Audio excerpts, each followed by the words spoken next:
Welcome to this explainer. Today, we are diving into the absolutely high-stakes world of modern war journalism. We're heading straight to the front lines of the press to see how reporters handled the sheer fire hose of information, intense internal biases, rapid tech advancements, and massive pushback from world governments. It's a really complex battlefield out there, so let's break it all down together. Okay, let's kick things off with a quote from way back in 1917. Senator Hiram Johnson famously said, "The first casualty when war comes is truth." And wow, does that still hit home today? The second armed conflict breaks out, the founding principles of the media, truth, objectivity, and balance, they are immediately put under this massive, high-powered microscope. What's really fascinating here is how a concept from over 100 years ago still perfectly captures what we're talking about today. Back in 1920, Walter Lippmann and Charles Murs literally did a test of the news. They looked at reporting on the Russian Revolution and basically found that coverage was driven way more by what people wished to see than, well, actual reality. Today, we are running that exact same test on modern reporting. Here is our roadmap for this explainer.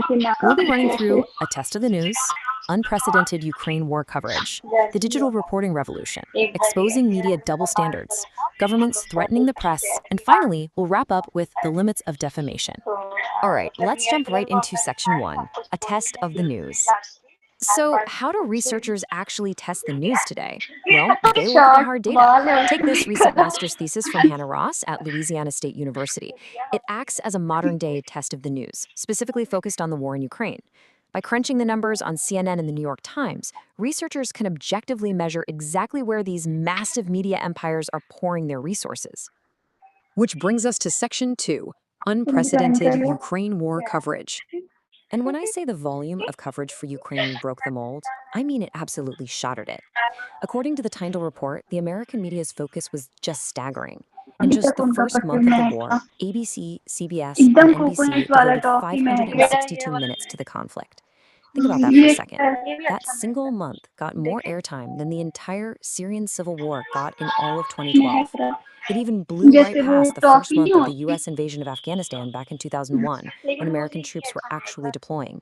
Just an unbelievable amount of focus. Let's move on to section 3, the digital reporting revolution. Historically, when we picture a war correspondent, we think of this heroic figure dodging rubble in a flak jacket, right? Well, reality has kind of shifted.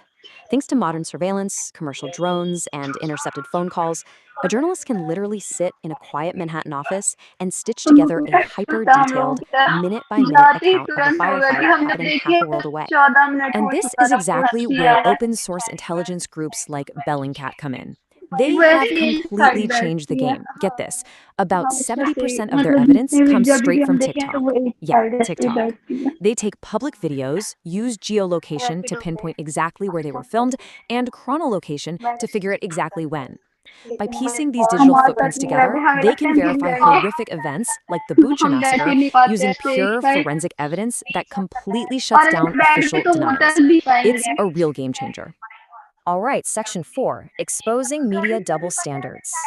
But look, as the speed of news increases, people are paying much closer attention to the actual words journalists use to describe these wars. Reports from media watch groups like FAIR have pointed out a pretty glaring double standard.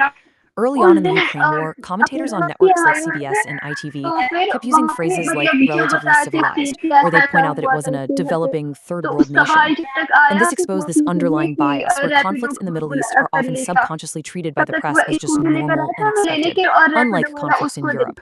It's a critical flaw, and testing the news is exactly how we catch it. Let's pivot to section 5, governments threatening the press. It's not just internal bias they have to worry about. External pressures test the press constantly, too.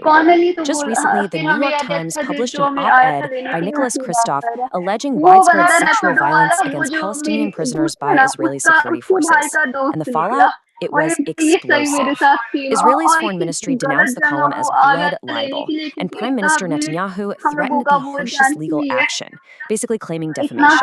The Times, for their part, doubled down, vigorously defending their extensive fact-checking process. But man, it is a perfect snapshot of the intense crossfire these outlets navigate every single day, which perfectly tees up section 6, the limits of defamation.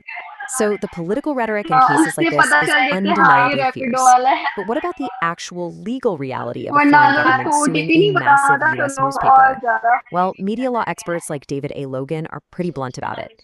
He plainly states that there is zero chance a US court would even countenance a case like this. And that consensus among legal scholars is swift and decisive everywhere you look. Mark Steffens, who is an international media law expert, goes even further. He calls the whole idea of Israel suing the Times just straight up ludicrous. But why is it ludicrous? What is the actual legal barrier here? First Amendment scholar Rodney Smola hits the nail right on the head. He explains, a government itself cannot sue for defamation in the United States. Our First Amendment protections act like this giant, impenetrable shield. It stops foreign governments from using US courts to muzzle the press. So at the end of the day, these threats of libel, they're really just seen as a political playbook meant to undermine reporting rather than an actual genuine legal peril. So, what does this all mean? As we've seen today, the media is absolutely not just some passive observer sitting on the sidelines of a war. Whether it's academics analyzing minute-by-minute broadcast metrics comparing Ukraine to Syria, digital sleuths geolocating TikTok videos to prove atrocities, or major newspapers और facing हमें down लगता था legal कि threats from देखते global ही नहीं leaders, होंगे, the camera press check ही नहीं operates under करते होंगे। immense, continuous crossfire. They're testing the news, for sure, but the world is also testing them right back. I'll leave you with this provocative अच्छा वो हम thought to come chew on बोलते as you हैं। navigate today's super complex media landscape. With everything we've talked about, algorithmic biases, digital sleuthing, political pressure, you are the final filter. As technology advances and those government pressures mount, how will you test the news you consume? Thank you so much for joining me for this explainer. Keep questioning, keep learning, and I'll see you next time.